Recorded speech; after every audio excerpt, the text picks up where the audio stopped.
Labadiena,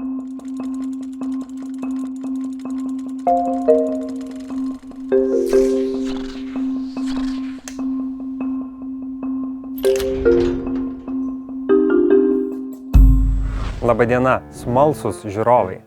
Ar kada nors susimąstėte, kiek rankų prisideda prie vieno operos ar baleto pastatymo? Mes dažnai matome tas spindesį scenoje. Talentingus solistus, baleto šokėjus, orkestrą. Tačiau Lietuvos nacionalinis operos ir baleto teatras tai kur kas daugiau nei tik muzika ir šviesos. Šiandien kviečiu jūs kartu žengti ten, kur retas žiūrovas kada užsuka, į užkulisius. O jeigu manėte, kad opera tai ilgi pasirodymai ir puošnūs rūbai, netrukus įsitikinsite, jog už uždangos slepiasi dar daugiau netikėtumų. Šiandien ne tik keliausime į pačią teatro širdį, bet ir kalbėsime su Lietuvos nacionalinio operos ir baleto teatro generalinės direktorės pavaduotoju Audriumi Kundrotu, kuris papasakos, kaip visa ši didžiulė mašina veikia, kad scenoje suskambėtų nepriekaištingi spektakliai.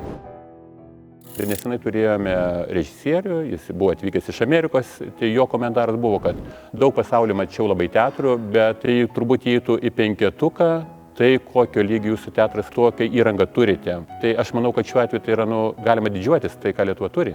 Teatre šiuo metu dirba virš 600 darbuotojų.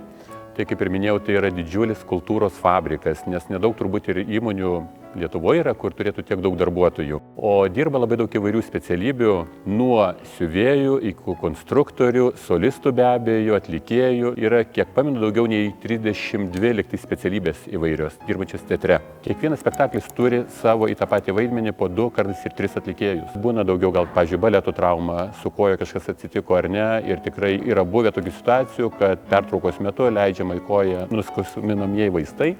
Arba net yra buvę ir pasikeitęs solistas, kuris nebegalėjo išeiti, bet kaip ir minėjau, tai nedažnai laimiai būna, bet būna tikrai.